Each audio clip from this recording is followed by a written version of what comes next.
પાલનપુરમાં એગોલ road પરની સોસાયટીમાં દહાડે દિવસે મહિલાની છેડતીના સીસીટીવી ફૂટેજ સામે આવ્યા હતા।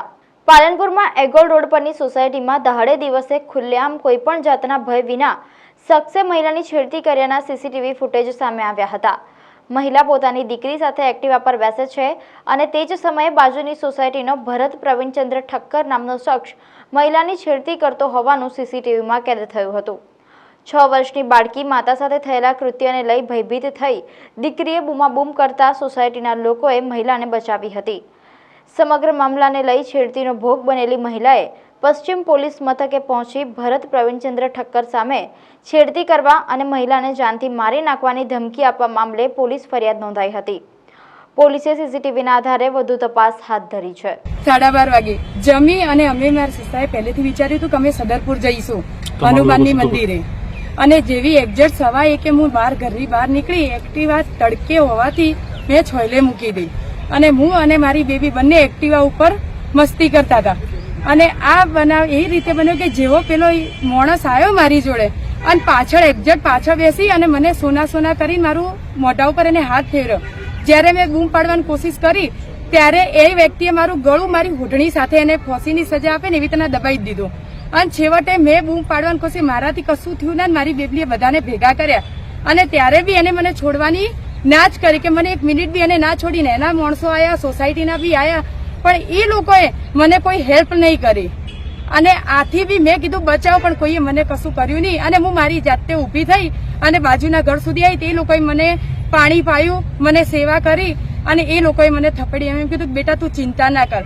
પણ સામેવાળી વ્યક્તિ મારી સાસુને એટલા સુધી કીધું તું ઘરમાં જતી રહે, ચૂપચાપ બેસી જા। તો એવો અમે કયો ગુનો કર્યો? આજે મારી જોડે થાય છે, કાલે કોઈ બી બીજા જોડે થાય, કોણ જિમ્મેદારી લેશે? આજે શનિવારે મેં પોલીસ સ્ટેશન બધું નોંધાવા છતાં બી એ લોકોએ કોઈ અભિપ્રાય હજી નહીં આપ્યો કે કોઈ તલાશ કરવા બી નહીં આવ્યું કે તમે જીવો કે મરો। અને મારી સોસાયટી વાળાને બી હું કહું કે એ લોકોએ તો મને કોઈ મદદ માટે બી નહીં આવી। આજ હું 6 વર્ષથી રહું તો મને નહીં ઓળખી શકે, તો એ લોકો બીજાને કેવી રીતે ઓળખ્યા? જે પાડોશીને હાલ મદદ કરવા એ લોકો તૈયાર થઈ ગયા તો મને કેમ મદદ ના કરી? કોઈ વ્યક્તિ મારા ઘેર આવીને સમાચાર નહીં પૂછ્યા મને કે મારા પતિને તમારા બૈરાને શું થયું શું નહીં થયું। સામેવાળા રાજુભાઈ ઠક્કરે ને એમનો આ સાળો હતો।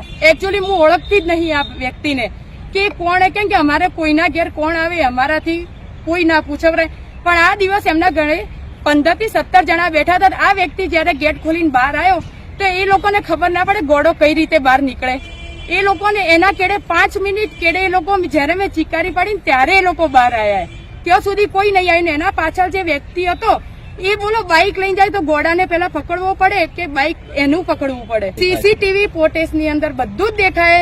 હું કોઈ ગલત બોલતી નહીં, તો બી તમે એવું હોય તો મારા સીસીટીવી કેમેરા ચેક કરો, એની અંદરથી તમને બધું જ પ્રૂફ મળી જાય। જો બધા એમ કે ગોળો હોય તો પછી 15 દિવસથી બધા કહેવાનું હોય કે 15 દિવસથી સોસાયટીમાં આવતો હતો તો પછી એનું ચેક કરો તમે કે 15 દિવસથી કયો જતો હતો ને કયો નતો। તો એ લોકો મને શું કે તમને પ્રેમ કરતો છે? કઈ રીતે મને પ્રેમ કરે? મારું નામ એને આવડે જ કઈ રીતે? પોલીસ દ્વારા શું કાર્યવાહી કરવામાં આવી? પોલીસ દ્વારા બધું કર્યું, પણ પોલીસ દ્વારા પોલીસ સ્ટેશન અમે ગયા એટલે તરત એ પોલીસ ત્યાં આગળ જઈ અને એને પૂછ્યું તો કે એ તો અંદર પેક થઈ ગયો ને તો ગોળો થઈ ગયો। એટલે પોલીસ વાળા આવીને મારા ઘરવાળાને મારા પરિવારને એમ કીધું કે હવે એમ કે તમારે શું વિચારે, નકર સમજી જો।